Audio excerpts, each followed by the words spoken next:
stage. I am very personally pleased to have Stewart Rhodes here in Fredericksburg. If you don't know, he has moved to Fredericksburg. Yay! The Fredericksburg Tea Party, way back, I don't even think we were really formed up yet, had a big event out at the hangar, and Stewart was there along with Richard Mack, and that's when Oath Keepers, he had formed Oath Keepers, and that was going strong, and we were working on the Constitutional Sheriff project here in Gillespie County.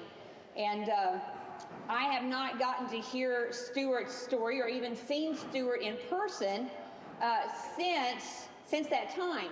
And of course, a lot has happened in his life since that time. So I know you guys saw the flyer. I don't have to tell you all about Stewart, but it's pretty impressive. So as you know, he is the founder of the Oath Keepers. He is a law graduate, Yale law graduate. He has lived a very full life for liberty. Y'all all have heard Jenny McComb's story here at the Fredericksburg Tea Party, and her story about being a J6 defendant. Everybody's story seems to be different. And so I know that Stewart's going to do a great job telling us how he fought and is surviving the deep state, as I say. So welcome, Stewart Rhodes.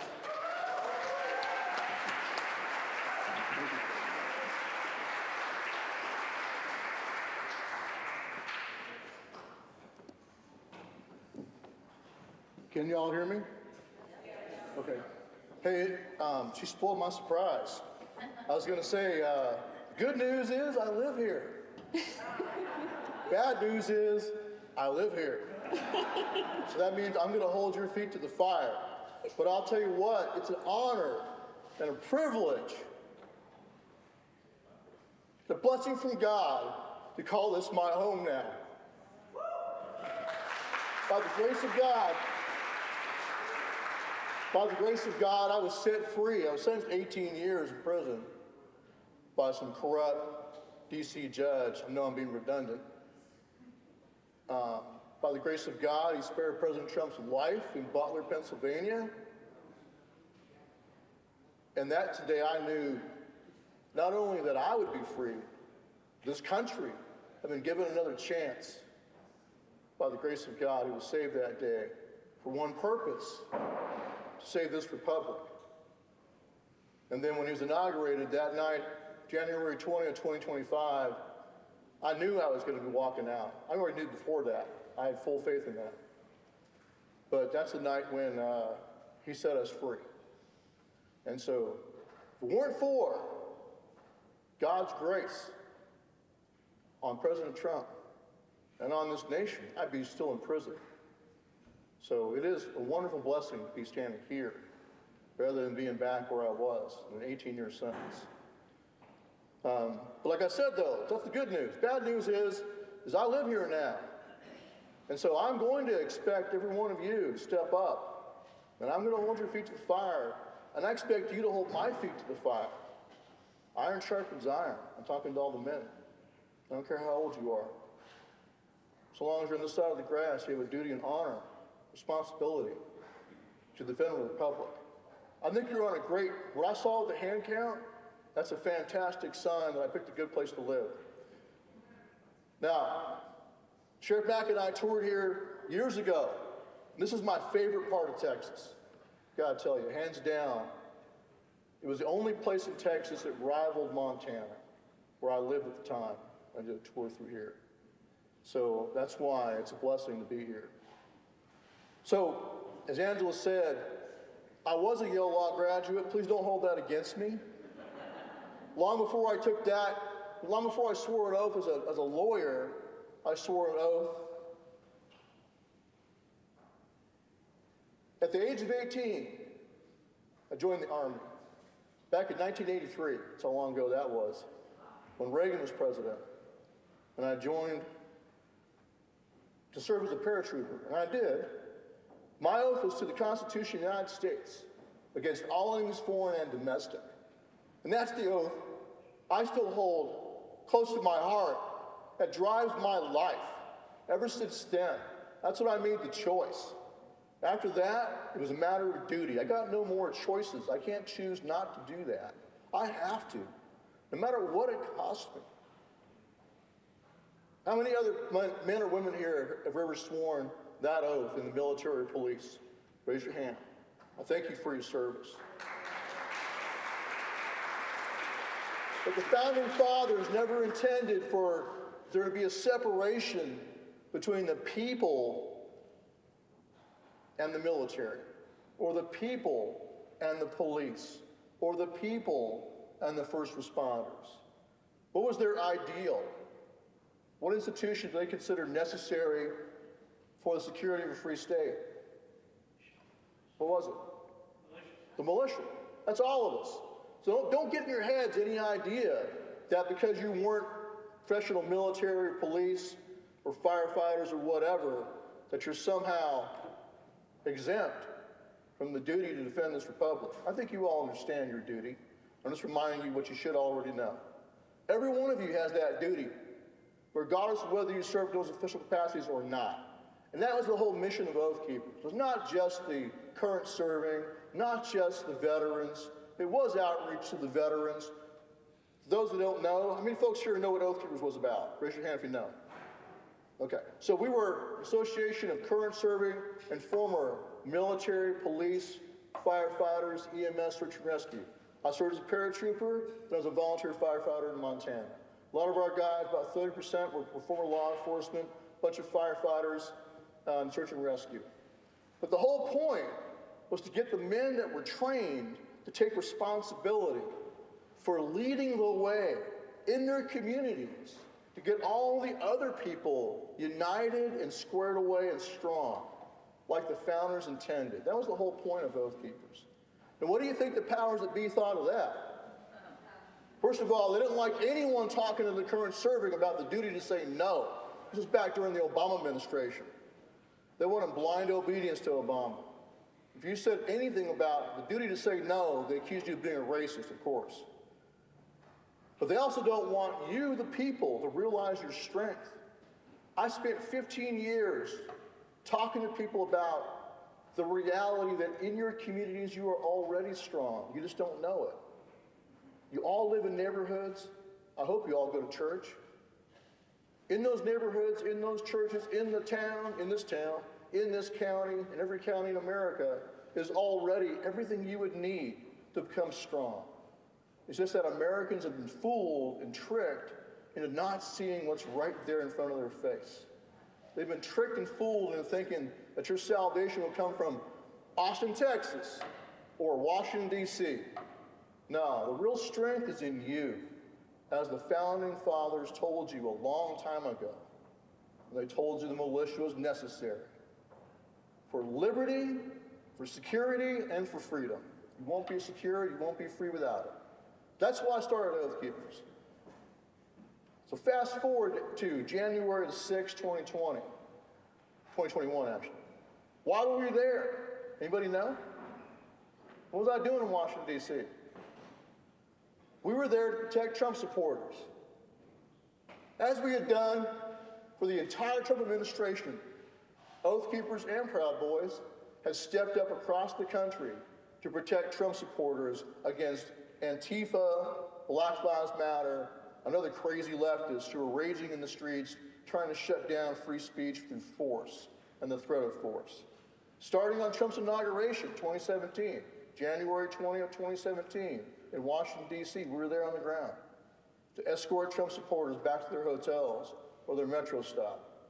We did security operations. After that was Berkeley, California twice, Portland, Oregon, Atlanta, Georgia, Minneapolis, Minnesota, Atlanta, Georgia, Boston, Massachusetts. You name the leftist stronghold in this country, we were there on the ground, successfully protecting Trump supporters against Antifa. When March Against Sharia happened, which Act for America put on, when was that, 2014? Did a March Against Sharia all across the country, including here in Texas. They contacted us. We protected all their events across the country. I was here personally on a security detail in Dallas. A lady who had been a Muslim, had converted to Christianity, and was speaking out against the dangers of Islam, of Sharia law, in Dallas, Texas. She had had death threats.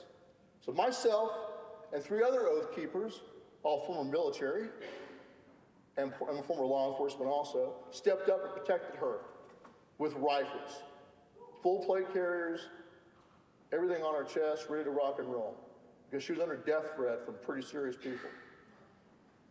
Knock on wood, thankfully, grace be to God, every one of those operations was successful without ever having to use force. Not one time did Antifa ever touch the hair of anyone's head that we were protecting, never once aggressed on us because they were afraid. Turns out Antifa's afraid to die. So they were afraid of our retired law enforcement who carry guns. They were afraid of us veterans who were competent in violence. So we were successful for 4 years throughout the entire Trump administration of deterring with our presence violence by Antifa or other radical leftists. And I'm proud of that track record. Then J6 happened. On J6, we were there to protect 2 permitted events on Capitol grounds. One for Latinos for Trump, another one for Ali Alexander's Stop the Steal rally right outside the East Capitol doors. What's up, Don? So that's why we were there. We had done that in November, mass rally in D.C., protecting speakers and events. We would protect events and speakers, and we'd also offer that general escort to any Trump supporter who was concerned about their personal safety from Antifa in the streets. And Antifa, being the jackals that they are, like to attack the weak, the vulnerable, elderly people, disabled veterans, women and children. That's who they like to attack. They don't attack men that can fight back because they're low-level predators like jackals and coyotes. So we would offer an escort. That's what we would do. We did that in November and December and January. How many folks were here or in D.C. in November or December? Anybody? Nobody? Bill was. So the pattern, this is important for you to understand. The pattern in November and December is the same. It's November, December, and January, same pattern. Massive rallies, because we knew the election was stolen. How many here believe that election was stolen? Raise your hand. How many believe it was unconstitutional? Should be the same people. That's what it was, and illegal. That's why we were there. We knew they had just pulled a coup. I call it the COVID coup. They used COVID as their excuse to set aside the rules, the laws established by the state legislatures in every state to govern elections. That made it illegal. When they violated those state election laws, I don't care what the excuse is, that made it illegal under the state election laws. But it also triggered a violation of the Constitution through Article 2. Article 2 says the state legislature, that's all it says, nobody else, the state legislature shall determine the manner for selecting electors for the President of the United States. Period. Is that what happened? The state legislature could just get together and say, hey, because of COVID, we're going to go ahead and change our election laws. We're going to call a special session and they could have done this. They could have just come together in a special session and pick their own electors like they used to do. State legislatures used to pick the electors directly. Then they changed it to the state legislature decided instead we'll do an election and the people will decide who the electors become. But that's still done by the legislature. So with COVID, they could have done a special session, but they didn't. Instead, they just sat on their hands and let state judges and election officials do whatever they wanted to do in the name of COVID. So that's why Ken Paxton, to his honor, sued Pennsylvania. Remember that? Ken Paxton sued on behalf of Texas, sued Pennsylvania, and said, you are violating Article 2 of the Constitution, Supreme Court of Pennsylvania. You can't just do what you want. You got to follow the law established by the legislature of Pennsylvania.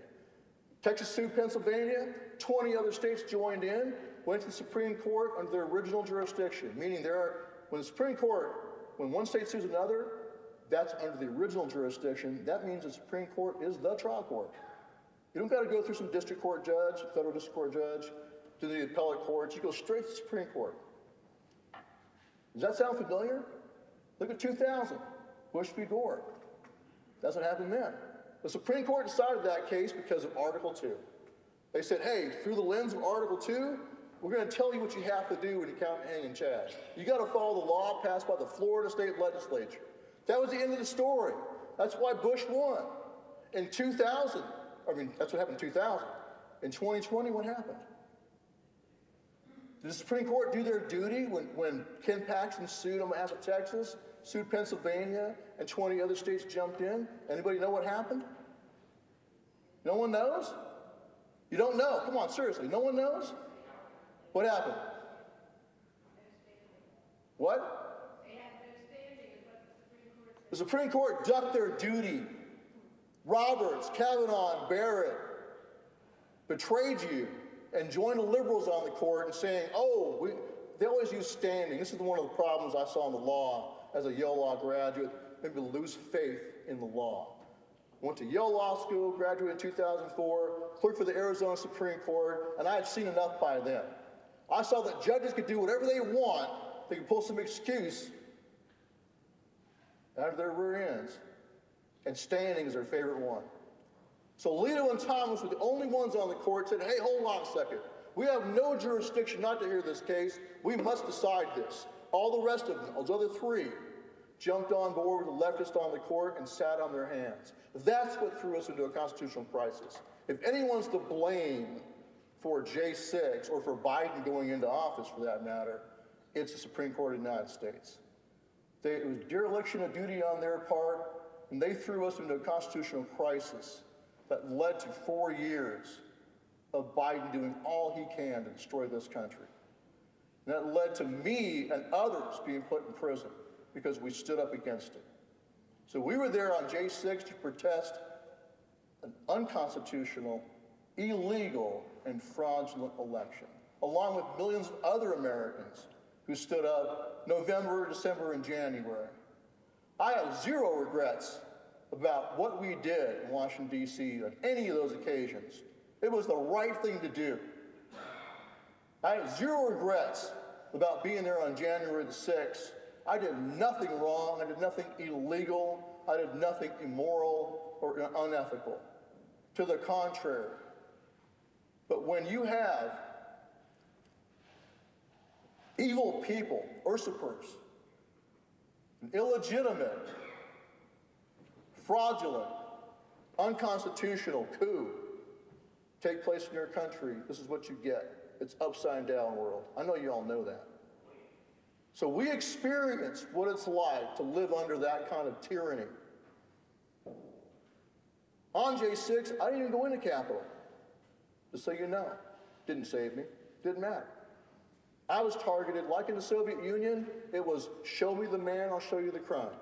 Because I was a leader of the Oath Keepers, they pegged me and Enrique Tarrio, leader of the Proud Boys, as the two kingpins under Trump in this fake conspiracy that President Trump as the kingpin and Tarrio and myself as his lieutenants, and then Oath Keepers and Proud Boys, the two groups the left has hated for many years because they fear us in the streets. They tagged us in their fake conspiracy. And they said, okay, now we're going to create a false narrative that Oath Keepers and Proud Boys were the engine, led the charge of the insurrection, that Trump ordered them to go do all this. And so we were hammered. I was arrested a year after J6 because I didn't go inside. It made it harder for them to cook up fake evidence against me. But they went and threatened, they put a bunch of other Oath Keepers in prison in solitary confinement for a year. And then two of them folded. Two guys who didn't even go to prison, actually. They folded and pled guilty to seditious conspiracy. Two guys did, in Oath Keepers. Two combat vets, two Army combat vets. Guys that I believe were honorable and strong. They folded under the threat of life in prison. They threatened all of us with life in prison. They said, I was finally arrested a year after January 6th, January 13th, 2022, they finally arrested me. and I found out later because they had built up this fake evidence against me. But I was thrown into solitary confinement immediately. My other co-defendants already been in solitary for a year. I did a total of 1.5 years in solitary confinement. But other guys like Joe Biggs from the Proud Boys, 2 years in solitary confinement. And why do they do that? Imagine being locked in your bathroom. It's pretty much what it's like. Locked in your bathroom 22 hours a day, let out for 2 hours to go use the phones, take a shower, and work out, and you're back in your cell. They did that, try to coerce us, try to hammer us and break us into making a false confession, one, of something we did not do. They charged all of us Oath Keepers and Proud Boys with seditious conspiracy. Nobody else. All the other 1,500 folks who walked in the Capitol, even the guys who fought with the cops, none of them got charged with that. Only the Oath Keepers and Proud Boys. Because that was part of that false narrative to set us up, that we were the worst of the worst.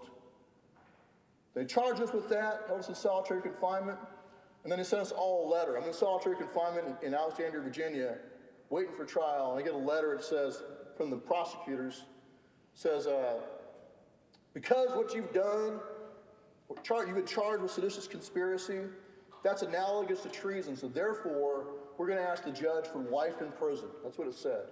Oh, and you have 2 weeks to make a deal. So it was their final attempt to try to coerce us into bending the knee and kissing the ring to agree to a lie, to say, yes, we all plotted to attack the Capitol. And then the next shoe to drop would have been for me. The only way I could have gone free was to say that President Trump told me to go inside. Told me to tell my guys to go inside. Enrique Tarrio, leader of the Proud Boys, was directly offered that. They put a piece of paper on the table in front of him that said, if you will sign this, you can walk out and go home now. On it said that President Trump told me to order the Proud Boys to go inside the Capitol. He could have got off and gone home. He would have been a felon, but he could have gone home instead of doing 22 years. He was sentenced to 22 years. He refused to sign that, to his honor. He went to trial. I was not directly offered that, but that was obviously the intent. It sent me a letter that says, you're going to get life in prison if you don't make a deal. But over my dead body, I swore that oath at 18 years of age. And just as I would not aid the enemy, a foreign enemy in wartime, if I were captured in wartime, I will not aid the domestic enemies of the Constitution either. I consider them as dangerous, or in fact more dangerous, than any foreign enemy. So I saw myself as a POW. That's one of the advantages I had as a veteran. I got through that, through 1.5 years of solitary and 3 years in prison total, one, because of my faith. You will not get through that without a strong faith. It renewed my faith and made it stronger. I kept the story of Joseph always in mind, that what man means for evil, God will use for good. I kept that in mind. And I believe that is true. I believe that's true what was done to me. That was true what was done to my brother and sister oath keepers on trial, the Proud Boys who stood firm, all of us who stood by and did the right thing and went to trial and refused to bend the knee. It only made us stronger. But I believe it's also true for President Trump. They threw everything they could at him. When that didn't work, they tried to get him disqualified under the 14th Amendment. Remember that? They tried to put him in prison. And I knew they were going to indict him. I said early on, they're going to indict President Trump. That's the whole point of indicting us, is build up to him. A lot of folks didn't believe me, but now they do. That didn't work either. And in the end, they had to try to kill him. That didn't work either. So what man means for evil, God will use for good. So my faith got me through. But also, as a veteran, I saw myself as a POW. That also helped me. I come from a family of long military tradition. 2 grandpas fought in World War II. One in the Battle of the Bulge, another one was a B-17 ball turret gunner. Did not survive the war. My mother never met him. My great uncles fought across the Pacific. So anytime I started feeling sorry for myself as a POW, I thought back about what they went through. I thought back about our POWs held by the Japanese in World War II, or the Koreans in the Korean War, or held by the Vietnamese. So I stopped feeling sorry for myself. What I was going through was nothing compared to what they went through. That helped me a lot also. But also, as the founder of Oath Keepers, there's one thing that will never happen.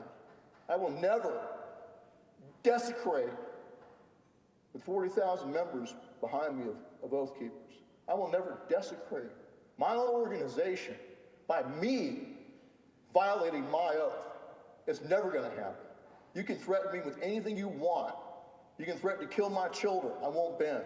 You can threaten anything you want to me. It won't make a difference. I will never bend. I will never violate that oath. That's what got me through. In prison, what I saw, this is important for you to know.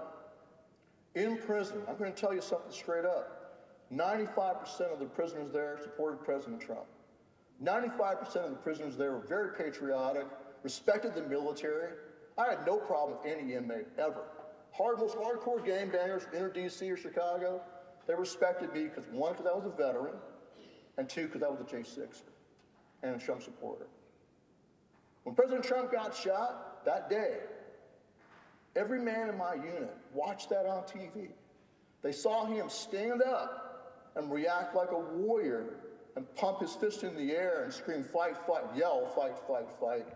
And they were like, damn, Trump's a legit OG. And that's the greatest compliment you can get in prison. That means original gangster.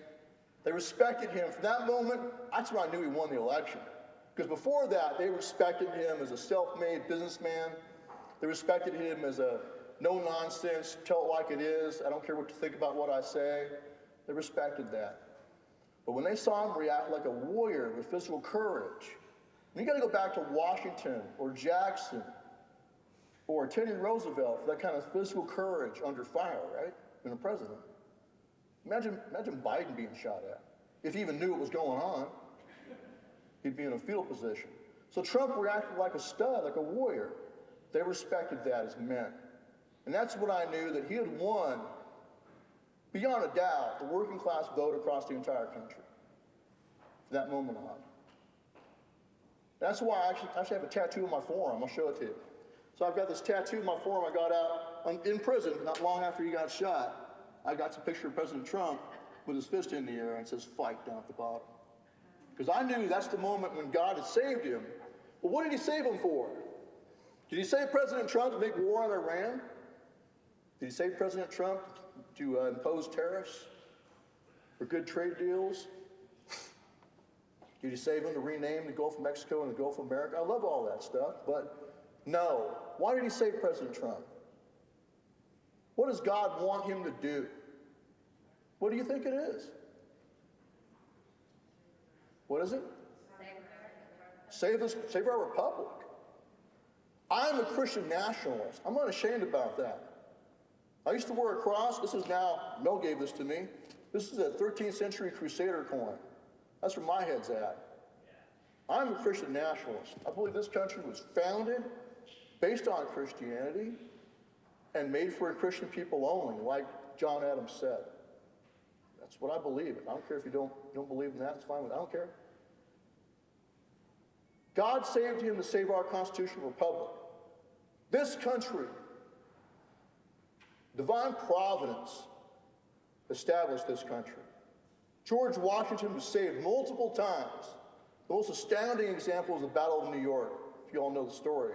A magical fog came through out of nowhere and allowed them to cross over from Long Island to New York and save the troops. The hand of providence was on this country from the very beginning and has been on us through our history. It touched us again in Butler. It touched us again in January the 6th. And what happened after that? It's on us right now. If we will do what God expects us to do. What does God expect us to do? With a Crusader mindset, number one, defend the faith. Okay? But also, number two, preserve the Constitution that I do believe was divinely inspired, with all our flaws, was enacted to give us the best that man can expect on this earth, if we stay true. We've got to stay true. And we've got to get President Trump to stay true. If he errs, if he starts to get off course, we got to remind him of his actual mission. That's where I'm at. Right now, I'm still waiting on a pardon. Just so you all know, I didn't get a pardon. I was set free, 11:30 at night. I got a knock on my cell door. And I knew it was coming. So they said, pack your crap, you're out of here. And so it was like one of the happiest days of my life. And Mel was there, and Jim Baker, who worked for Condemned USA, came and picked me up. But I got down to discharge, and they're like, oh, you got to report to your probation officer. I was like, what do you mean? I got a pardon, didn't I? What do I got to report to probation for? Oh, no, you only got a commutation. So a commutation means that your time is reduced, your sentence is reduced to time served, but you're still a felon. And I'm a service-connected disabled veteran. I had a parachuting accident in the Army. I've got a spinal fusion after a bad night jump. You know, all that's gone. So I'm a felon, lost my VA benefits. In fact, the VA sent me a nasty letter after I was convicted. I went through a show trial in Washington, D.C. Of course, anyone tried in Washington, D.C., it's like being tried in the Soviet Union. You'll be found guilty. And the letter said, because you have been found guilty of seditious conspiracy, that's tantamount to treason, so therefore you've lost all your VA benefits. Everything's gone. And it closed with, you can no longer be buried in a veteran's cemetery. That's a stung the most. I served my country honorably. I was willing to give my life. Almost did twice in service. I didn't see combat because we were in between wars. Grenada happened when I was in basic training. I went through a lot of hard training as a long-range reconnaissance airborne scout. That's how I got injured. So it was a slap in the face for us veterans, and this is not just myself. Turns out there were 12 of us, there were 14 of us originally, but 12 remaining. All of us, either Oath Keepers or Proud Boys, who were given commutations only, no pardon. We don't know why, but only us. Now there's 8 Oath Keepers, myself included, and 4 Proud Boys who are commuted only, not pardoned by President Trump.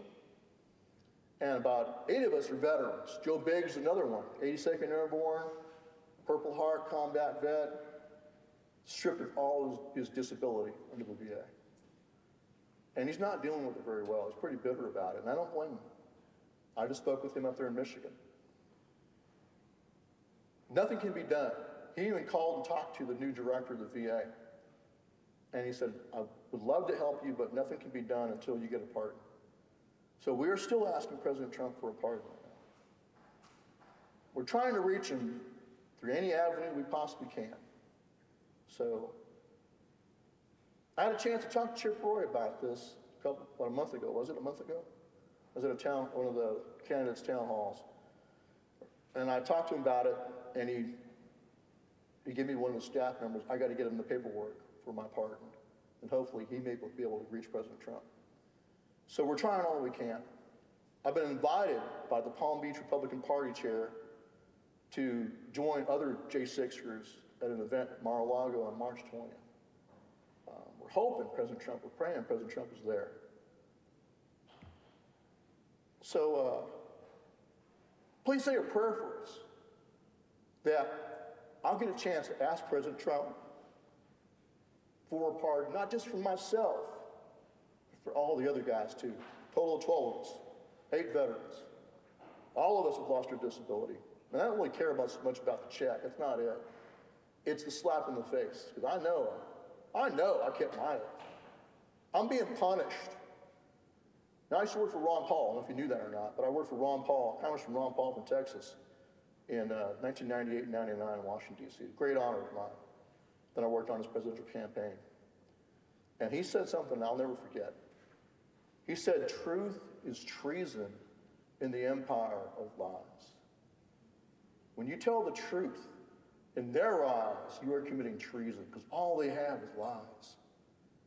But I would add this corollary, that lies are loyalty in the empire of lies. I told you about 2 guys that did bend the knee, and folded, and pled guilty to seditious conspiracy. They saw no prison time. Same judge gave me 18 years, Judge Mehta, gave them probation only, no prison time. And when President Trump was inaugurated, what happened with them? They both got pardons. But why is it that two men who pled guilty to seditious conspiracy, the same thing I was found guilty of, they pled guilty to it? Why were they given pardons, but I was not? All of us that stood firm and went to trial were given commutations instead of pardons. All the Oath Keepers and Proud Boys went to trial. I believe we're being punished for speaking the truth and refusing to go along with a lie. That's what I think. I think President Trump has bad apples, it's obvious now, in his inner circle. And they are the ones who made sure we did not get pardons. And they're the ones who still want that to happen because they want that lie to live on, the false narrative. And you hear it all the time. Just do a search for my name on Google. Oh, Oath Keepers founder Stewart Rhodes, not pardoned, found guilty of seditious conspiracy, not pardoned by President Trump. Make a big deal out of that because they want that false narrative to live on. There really was a plot with Trump at the very top. If they come back into power, what we experienced, you're going to experience times 100. My warning to you, this is the main point I want to make, but to talk to you in the first place, is that we must not let them get back into power. Ever. Because when they come back into power, they will finish the destruction of this republic. And that's why it's frustrating for me to watch President Trump be distracted. And that's what's happening to him. Like the first term, the deep state strategy is to distract him and run the clock out. Distract him with foreign affairs, distract him with trade deals, distract him with executive orders that they'll just wipe out when they come back into power. Never actually getting at the heart of the deep state. And you want to look at evidence of how I know this is happening? Look at Kash Patel, Dan Bongino, and Todd Blanche, and Attorney General Pam Bondi. Are they purging out all the FBI agents who persecuted all of us? 5,000 FBI agents sent all over the country to harass us, intimidate witnesses, point guns in our faces, in our families' faces. None of them that I know of have been fired. Only a couple, after we bellyached so much, they finally fired a couple of them. But the rest of them are still on the job. Once Trump is gone, they'll go right back to doing what they were told before, right back to business as usual, arresting you. In the DOJ, all the prosecutors that persecuted us, how many have been fired? Like 2 or 3, that's about it. All the rest of them are right there.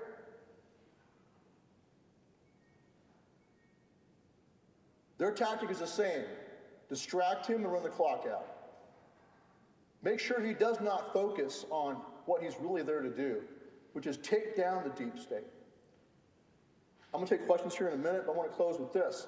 I wrote open letters to President Trump in November and December of 2020. A, calling out the election as unconstitutional, illegal, and obviously fraudulent. B, encouraging him to use 2 powers he has as commander-in-chief. 1, to declare the Insurrection Act, invoke the Insurrection Act, because we're facing an obvious insurrection, a coordinated conspiracy across the country. It's been ongoing since 2020. It's still ongoing right now. It's frustrating to me he hasn't done it yet. I called this in 2020. Invoke the Insurrection Act, use that extraordinary power as president to go seize evidence of election fraud in the 2020 election. And then 2, to use his absolute power as commander-in-chief to declassify anything held in the files of the FBI, CIA, NSA. How do you think they control these politicians? So I said this open letter, and I said, start with the Epstein files. Obviously, Jeffrey Epstein was working for both Mossad and the CIA. I said this back in 2020, and I was right. He's the tip of the iceberg. He's running a blackmail operation. That's how they control politicians, judges, executives, all across the spectrum of power in this country. That's how they're controlled. It's the same exact thing J. Edgar Hoover did when he was the director for life of the FBI. How come J. Edgar Hoover was there for life?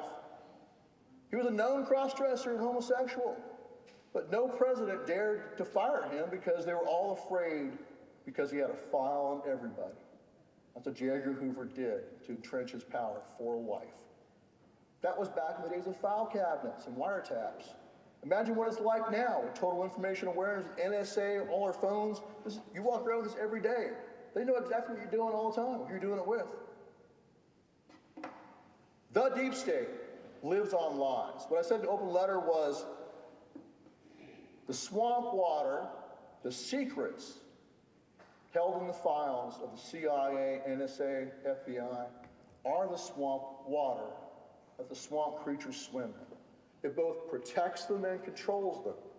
So long as they do what they're told, they're safe. If they get out of line and rock the boat, they can be taken down. They're controlled through their compromise. Whatever it is, whether it's sexual, whether they're taking money from a foreign government, whether it's insider trading and corruption, there's some dirt on them that the deep state uses to control the politicians. That's just the way it is. That's one of the good things about what we now know from what we have seen so far, tip of the iceberg of the Epstein files. And that whole operation of Epstein was tip of the iceberg, and beyond that, there's a million different operations that do the same exact thing. Every government in the world does it. They compromise politicians and control them that way. The Chinese do it, the Russians do it, Mossad does it, CIA does it, MI6, you name it, they all do it. Now we know that is the reality of the world we live in. So now the question is, what are we going to do about it? When you know that you've got demonic pedophiles running the world, a lot of these, like what did Jeffrey Epstein say in one letter to Peter Thiel? Oh, you probably know that I work for the Rothschild family. I represent the Rothschild family. That's what he said. He came out as a representative of the Rothschild family. The banking family's been there for hundreds of years. Now that you know that's the reality of the world we live in, what are you going to do about it? You're just going to go to sleep? You're just going to say, well, we can't do anything about that? Vote Republican? What I'm going to urge you to do is two things. I'll take questions right after this. I urge you to do two things. One, I urge you to urge President Trump to do his duty, to refocus.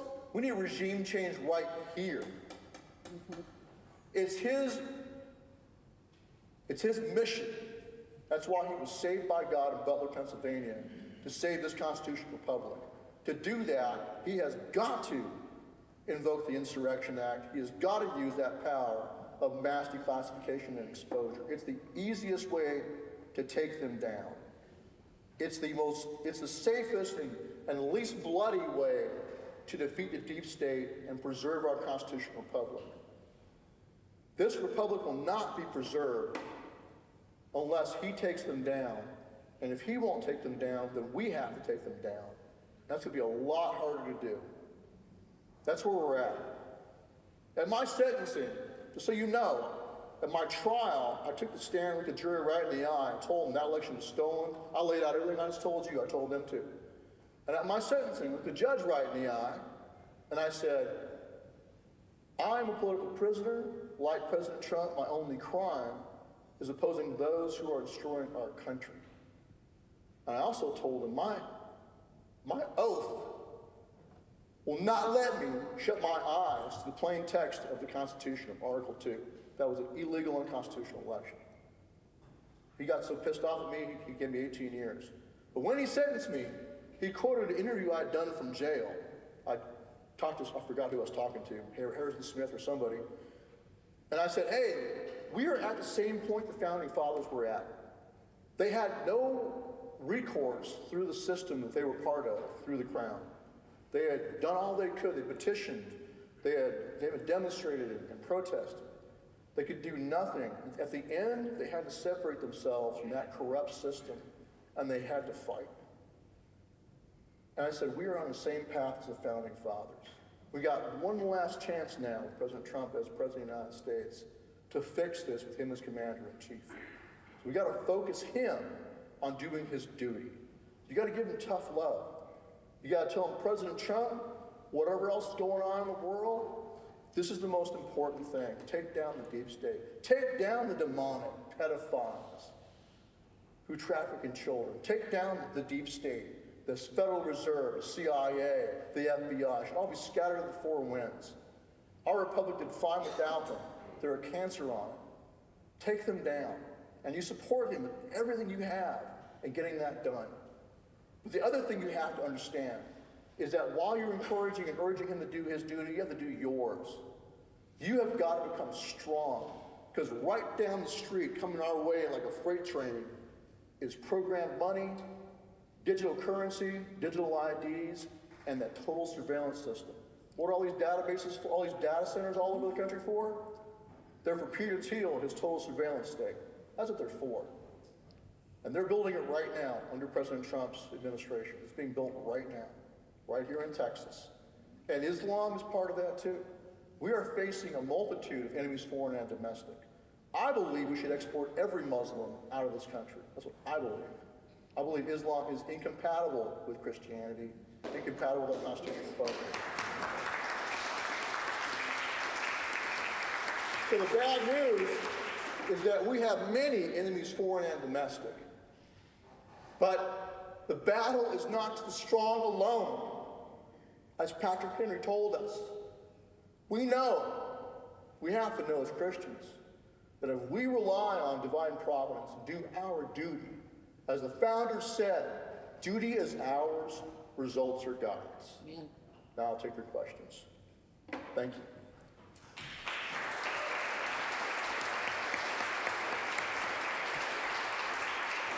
Oh, I was with God. I'm rebuilding my life. I've relaunched Oath Keepers. You can go to oathkeepers.info. If you want to help, you can go to givesendgo.com/oath.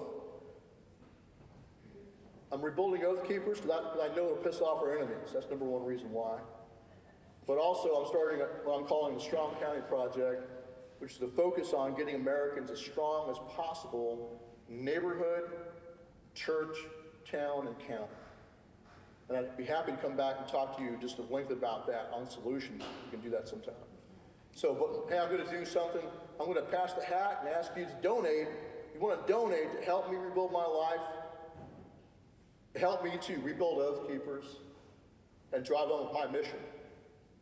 Because, like in World War II, General Patton, he was only limited by the fuel for his tanks.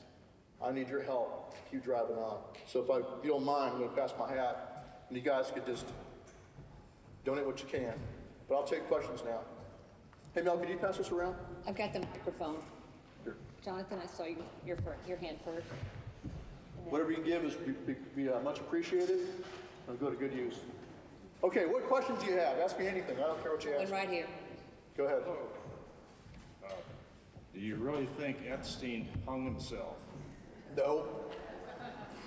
Okay, in prison, I didn't get a chance to tell you this. I was a GED instructor, adult reading instructor, and a suicide watch companion. I watched guys for 4 hours at a time, make sure they didn't kill themselves. There's no way he was under suicide watch that he'd have been left like that by accident. So no, I don't believe he killed himself. Either he was murdered or he wasn't actually killed, and he's actually somewhere else. What do you think? Let me ask you.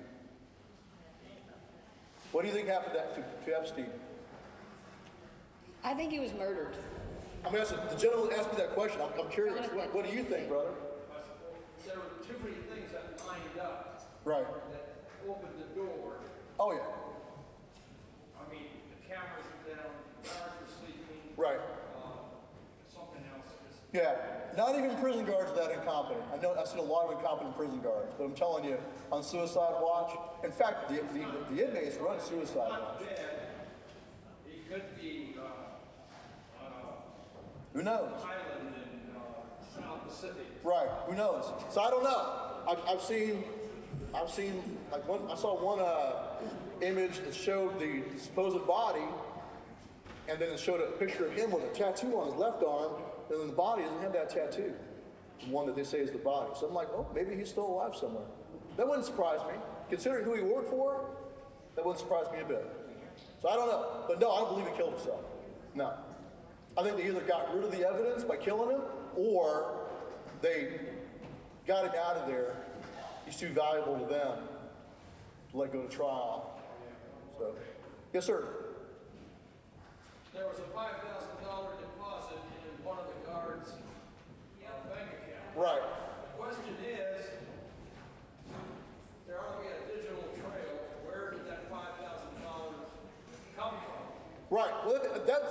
they should be looking into if you had a real attorney general.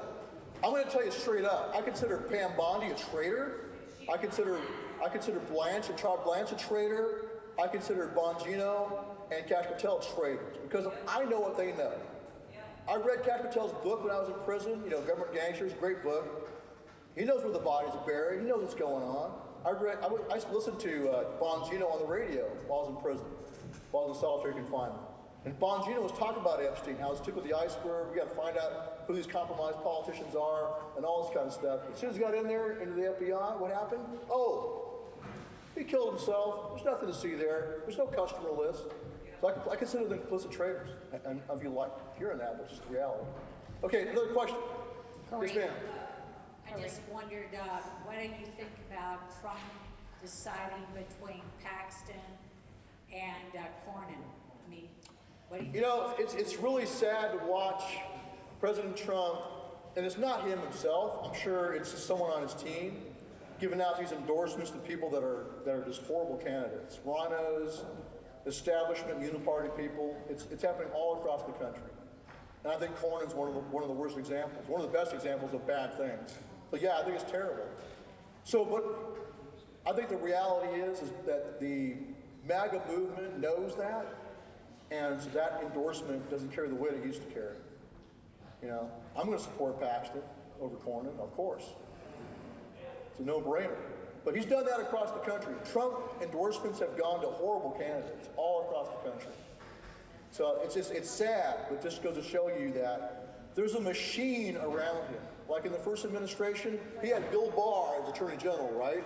We all know now, I knew back then he was a piece of junk, they knew his record, but we now know he was in collusion with Fannie Willis down there in Georgia. He was a traitor too. That's what I'm telling you. He was surrounded by traitors in his first administration, and he's surrounded again. It's sad that he can't figure out how to purge out these traitors in his midst. It's very frustrating. That leads to endorsements of rhinos and uniparty people. Don't be surprised if the Republican Party loses the midterms. Because of that, it's very frustrating. But in your primaries you have left, you've got to make sure you get hardcore America Firsters into Congress. You're going to need them there. You'll need them there after Trump is gone. And the same goes here in the state. I endorsed Doc Pete Chambers for governor. Amen.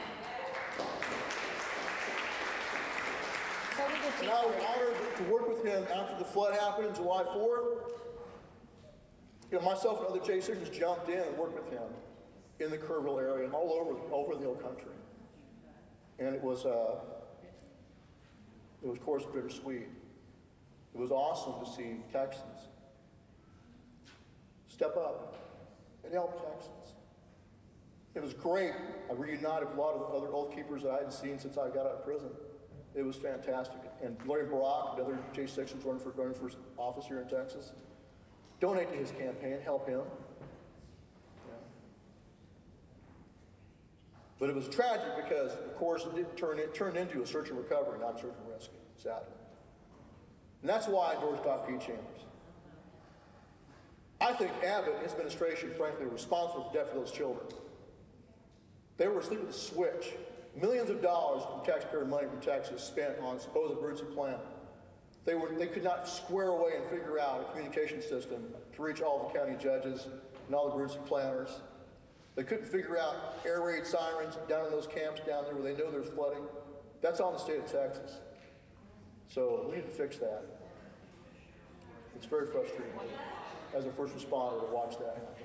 April. Okay, go ahead. Next question. I'm referring back to what you said earlier. But Pam Bondi said that we shouldn't have to worry since the Dow is at 50,000, which was actually one of the most infuriating comments. Yeah, whatever that means. Like It means nothing. It doesn't even jive with what we were talking about. Why is he keeping Pam Bondi? I mean, I sit there and shake my head every time she's on Fox News. That's all she likes to do is go to Fox. Like I said, I think she's a traitor. She is covering for the deep state. Her loyalty is to the deep state. It's not to this country. And she has, or her and others, have managed to trick President Trump into opposing something he made as a campaign promise to expose the Epstein file, which he's not even in there. But they tricked him into opposing it Now they're making a big deal out of it, trying to make something out of nothing when it comes to him. But they're distracting him from the reality is that's the thread he should be pulling on. Epstein files is their weakness right now. So I'm all for exposing everyone in there. I don't care who they are. But I believe he's being told, oh, if we do this, it'll crash the economy. And that was their thinly veiled threat, I think. Well, it's 90% of Congress probably on that list. Probably so. How many right now are being hidden behind the scenes with this fund that they use? What, $18 million to pay off people they molested or sexually,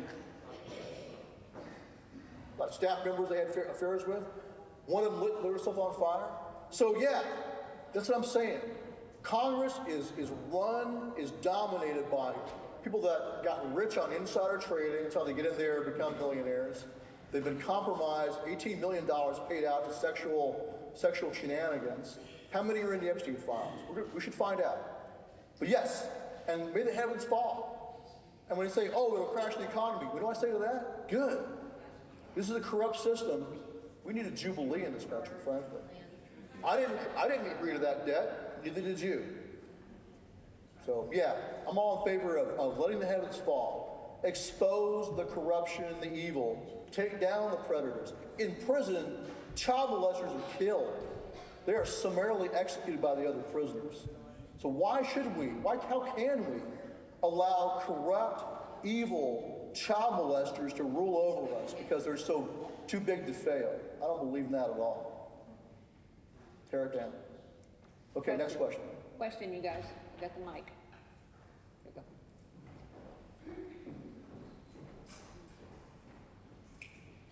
So with so many layers of awful things, there's got to be something. I mean, I think we keep waiting. We get so close. But like, I know Kristi Noem, he just put her someplace else.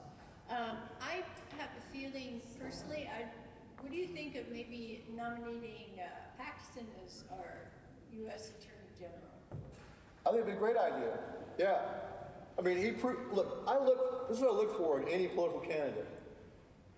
I don't have time to mess around. You don't either.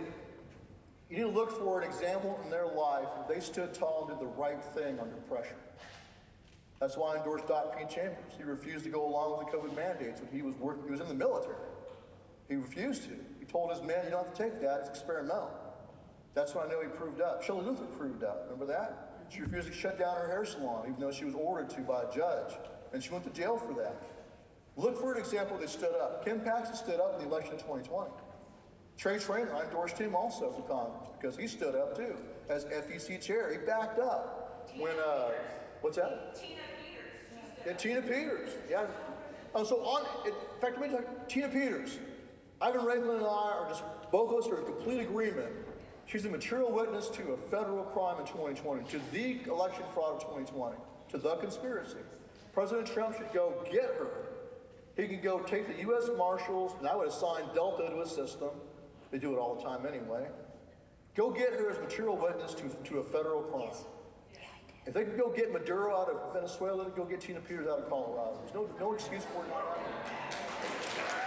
It should happen. We should rescue her. Because if she doesn't rescue her, she's probably going to die in prison by design. Because she is a key witness to their entire coup of 2020. She must be rescued. But what was your question again, ma'am? I got sidetracked. Well, there's got to be something. So Ken Paxton, yes. For AG, yes. I mean, apart from Ken Paxton, but if there was just something to make us, we're so overwhelmed with all the corruption. But there's something. How do we tell Trump? It's like, we want to back you, but I guess we need to protest outside the White House. Fire Pam Bondi, appoint Ken Paxton. But they're afraid of recess appointments now. I guess they finagled some way to avoid recess appointments. But President Trump needs to do whatever he can do. He needs to find a way to put good people in position around him. He needs to fire the ones that are not doing the job. He needs to fire. First thing, fire them. If you got to keep on firing, just, okay, now it's your turn. Oh, you're bad too? Fire you too. Keep on going until he runs out of people. I'd rather have nobody as AG than to have someone in there like Todd Blanche. And that's just probably blocking my pardon, by the way. It's Todd Blanche. You know, I think Ed Martin wants to do it, pardon attorney. But Todd Blanche is right there, just blocking everything. So I think President Trump needs to be pressured by us, by his own base, to fire these people that are traitors and put good people in. What else can we do? When it comes to him, but you got to give him tough love. You got to say, President Trump, let's focus on saving our country. And you're not going to do that just through foreign affairs. It's not going to happen. The deep state will still be there when he's gone. They'll come right back in. When they come back in, they already have lists of names of who they're going to come after. And I'll tell you what, folks, you're all on it. If you're a conservative Republican, a Christian conservative, you're on the list too. They'll get to you eventually. Okay, next question. One more, y'all. Two more. Let me get back here. Two more quick ones. There you go. I'm going balls. Look better with a hat on my head. Okay. Next question.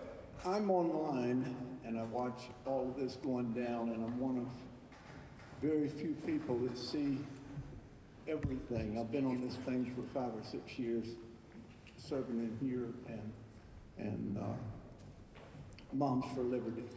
But my question is, I live in a retirement home, not a home, but a retirement neighborhood. And I can't gauge the fire in the belly, and that's what I call it. You've got fire in the belly, because it's what's happened to you. No, it's not because of that. Huh? No, it's not because of that. I got fire in my belly because I know what my grandpas went through and my great uncles in World War II. That's what put fire in my belly a long, long time ago. And every one of you, I'm sure, has someone in your family who fought in World War II or World War I, Vietnam or Korea. Think about them. Think back to right from the very beginning of this country. Lexington Green and Concord Bridge. Well, my question is, Think back to all of what they went through. That's what should put fire in your belly. All of it. I understand. But going through all this and watching all this, everything you've talked about, they've had online, it's been on there for a long time. We've met with neighbors and have a little group there that went, looked at it very early, from the shot all the way up to, what you're talking about. But the point is, what I want to ask you is, outside of my retirement neighborhood, and our younger people, which my son in Georgia has already, he's got on the board, and they're doing things that are good and helpful a long time. But what do we do to get people? You've talked about Trump, and we know that side and everything else. How do we get younger people? Because I've tried to help, and you get into your 80s, you do the best you can. Right. But you're not as capable as you were before, and you try, but you're not as capable. How do we get our younger folks? And my guys, I didn't try to push them into it. I gradually convinced them of it. How do we get our youth, and I'm talking 65 and down. Right, yeah. How do we get our youth with fire in the belly? Well, I think the first thing we should do is apologize to them.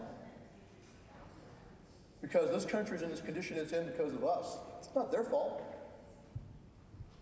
It's not your kids or your grandkids' fault. It's our fault.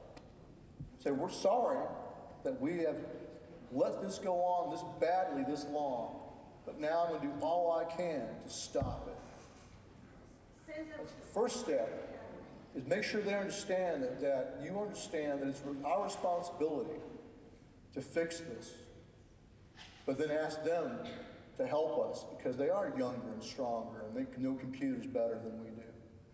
What else can you do, brother? But I would start there. You say, my generation, I'm a generation actually barely, but say, hey, my generation dropped the ball. I admit that. We admit that. Now we realize our mistakes, our errors, and we're going to do all we can to fix this before we leave. We want you to know we're committed. That's what you got to do. And then you got to step up and show them by your action that you're serious. Ron Paul An elderly man, even back then when he ran for president, got tons of young people because they knew he was real. You know, we got tons of young people in college, high school students and college students came flooding in. What did the Republican Party do? They rejected that new blood. They hated them, didn't want them. A bunch of old people with walkers and oxygen tanks were sick and tired of these young whippersnappers coming. That's what they acted like. It's back in Nevada. Because it turns out they just wanted to go to the National Convention because they wanted a big party for them. They didn't want to lose their seat at the National Convention. They had lost sight of the point of the Republican Party. So they didn't want the new blood. They rejected it. So welcome in the young people and be tolerant of, they might not agree with you on everything. There are a lot of things they don't agree with you on. But accept them, help them, teach them. Teach them things that you know how to do they can't do. So I'll just say in closing, we have got to do all we can to become as strong as we can locally. Our neighborhoods, our churches, our towns and counties. For that false choice is presented to you, like right now with the risk of, terror cells in this country. And they are there. If you haven't had a chance to go to one of John Guandolo's classes, I think you should. I went to one of his a few months ago. There are terror cells in this country. Sarah Adams has been warning them for a long time, and Guandolo. What's going to happen is when they start popping off and attacking churches or schools and just raising hell, October 7th style, you'll be offered a false choice, just like after 9/11. The government's going to say, well, if you don't want the risk of terrorists, running rampant, we've got to have total surveillance. You've got to have digital ID, trackable money. We've got to have, biometrics and gait recognition and all this kind of stuff. That's going to be the false choice offered to you. With Peter Thiel's smile and his wicked smile to have total control over you.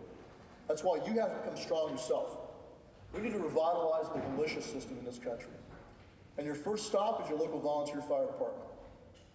I'm probably going to go join the Fredericksburg Fire Department. I'll go see if they'll have me. We'll see. But, I did it in Montana because that's what I believe in. You have what's left of the concept of the militia as your volunteer fire, your EMS, reserve deputies. If you can qualify to do any of those, go do it. Ham radio networks, local, anything you do, get strong locally. But you need to, here in this community, you got to figure out local farmers, local ranchers you can rely on for your food, that you can pay with gold and silver or cash outside the matrix when they try to put this beast system in place. That's what's coming.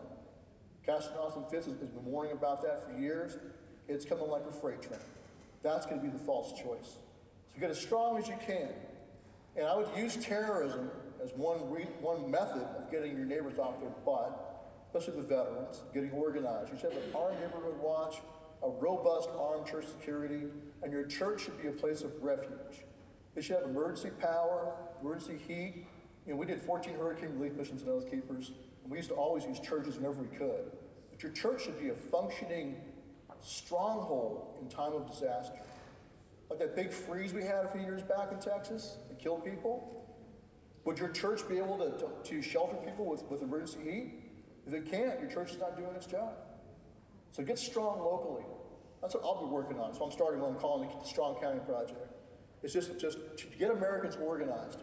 Just understand this. Like in every room, you've got retired medical. Let's just do it right now. How many folks here have medical training? Raise your hand. Medical training. Okay.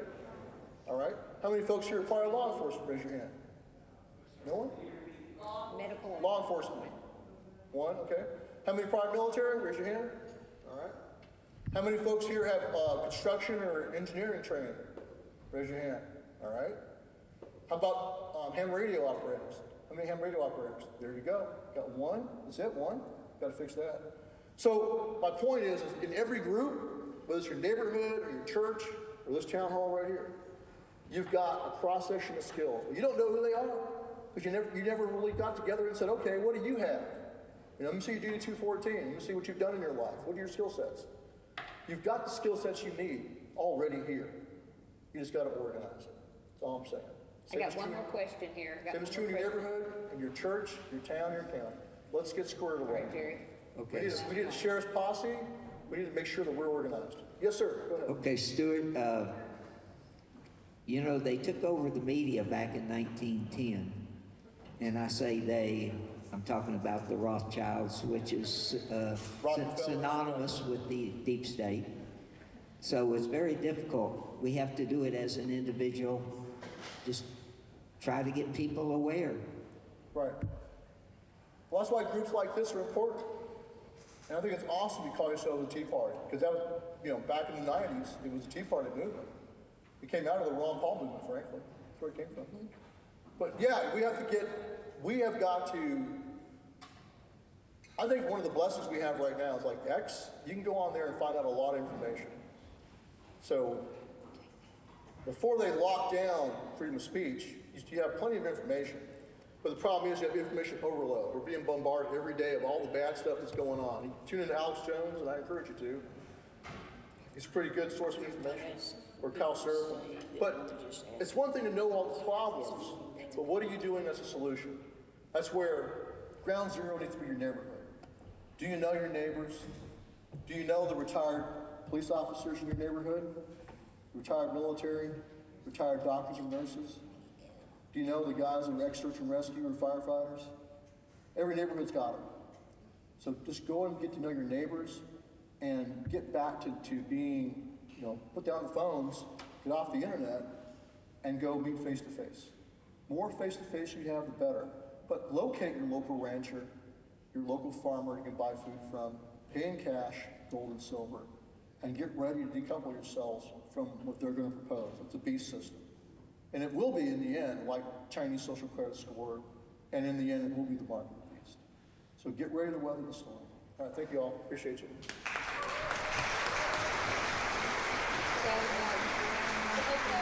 right. That's right.